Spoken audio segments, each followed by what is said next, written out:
दोस्तों, इस वीडियो की शुरुआत मैं एक छोटी सी कहानी से करना चाहता हूँ। अंग्रेज़ों के समय की बात है, जब एक ट्रेन में अंग्रेज़ों के साथ एक भारतीय भी सफ़र कर रहा था। उसने सामान्य कपड़े पहने हुए थे, सर पर पगड़ी थी। उस ट्रेन में अन्य यात्री उसकी निंदा करने लगे कि देखो कैसे कपड़े पहनकर ये ट्रेन में चढ़ गया है। कुछ समय बाद उस व्यक्ति ने उस ट्रेन की चेन खींच दी और ट्रेन रोक दी। सभी अंग्रेज उस पर काफ़ी क्रोधित हुए और उसे पागल कहने लगे। कुछ समय बाद उस डिब्बे में गार्ड पहुंचा और ट्रेन रोकने की वजह पूछी। इस पर उस व्यक्ति ने जवाब दिया कि आगे पटरी उखड़ी हुई है, आगे जाना खतरे से खाली नहीं है। गार्ड ने पूछा, आपको कैसे पता? इस पर उस व्यक्ति ने जवाब दिया कि श्रीमान, मैंने अनुभव किया है कि पटरी से गूंजने वाली जो आवाज़ है उसमें काफ़ी अंतर आ गया है, तो ये खतरे से खाली नहीं होगा। गार्ड ने तुरंत उस व्यक्ति को लेकर उस जगह पर पहुंचा तो देखा सच में पटरी उखड़ी हुई थी। उस व्यक्ति की बुद्धिमत्ता और ज्ञान को देखकर सभी उस व्यक्ति की तारीफ़ करने लगे। तो इसलिए कहते हैं ना, डोंट जज a book by its cover. और ये गाड़ी रोकने वाला व्यक्ति कोई और नहीं बल्कि हमारे देश के सबसे बड़े और बुद्धिमान civil engineer sir Mokshagundam Visvesvaraya थे। इनका जन्म मैसूर के कोलार ज़िले के चकबगलौर तालुक में 15 सितंबर 1861 में हुआ था। उनके पिता का नाम श्रीनिवास शास्त्री और माता का नाम वेंकट लक्ष्मी था। पिता संस्कृत के विद्वान थे और आयुर्वेदिक चिकित्सक थे। सर एमवी ने प्राइमरी शिक्षा गांव के प्राइमरी स्कूल से ही की थी और जब वो 12 बरस के थे तो उनके पिता का देहांत हो गया था। कॉलेज की पढ़ाई उन्होंने बेंगलोर के सेंट्रल कॉलेज से की। इस समय उनके पास धन का काफ़ी अभाव था, इसलिए उन्होंने ट्यूशन पढ़ाना शुरू किया। सर एमवी 1881 में बीए की परीक्षा में अव्वल स्थान पर आए। इसके बाद मैसूर सरकार की मदद से इंजीनियरिंग की पढ़ाई के लिए पूना साइंस कॉलेज में एडमिशन लिया। इंजीनियरिंग कॉलेज में उन्होंने प्रथम स्थान हासिल कर अपनी योग्यता का परिचय दिया।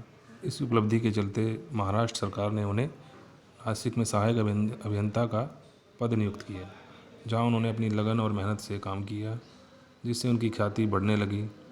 बड़े बड़े अंग्रेज इंजीनियर उनका लोहा मानने लगे और उनकी पदोन्नति भी होती चली गई और उन्हें आधुनिक तरीके से जल आपूर्ति का काम सौंपा गया। नगरों में कहाँ से जल लाया जाए, कैसे जल को डिस्ट्रीब्यूट किया जाए, यह उस समय बहुत चुनौतीपूर्ण काम था।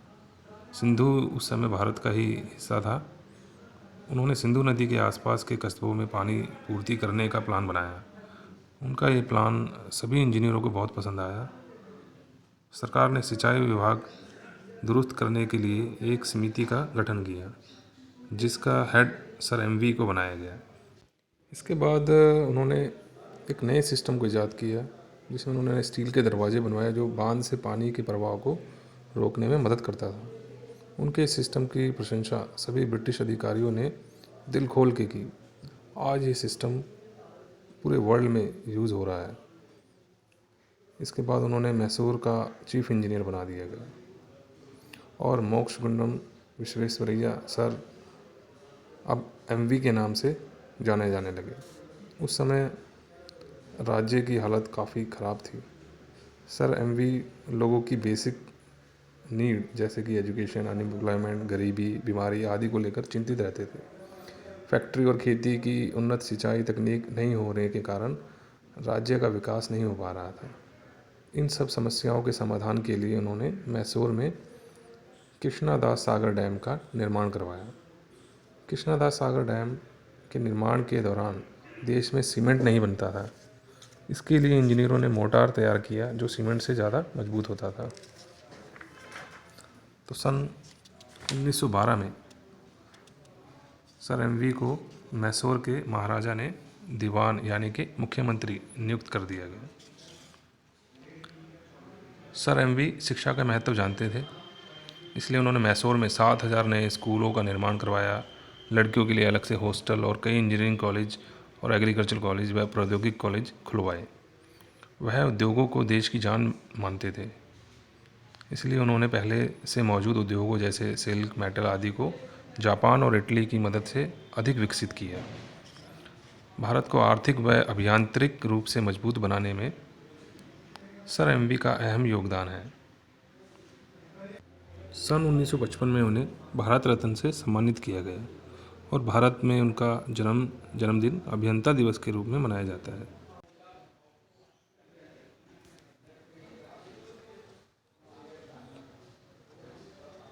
14 अप्रैल 1962 को 100 वर्ष की अधिक उम्र में इस महान इंजीनियर ने दुनिया से विदा ले लिया, लेकिन अपने किए गए कामों से लोगों और भारतीय इंजीनियरों के दिलों में आज भी जिंदा है। एक सिविल इंजीनियर होने के नाते मैं भारत रत्न सर मोक्षगुंडम विश्वेश्वरैया को नमन करता हूँ। वीडियो पसंद आया तो दोस्तों एक लाइक ज़रूर कीजिए और ऐसे ही वीडियो देखने के लिए सब्सक्राइब कीजिए।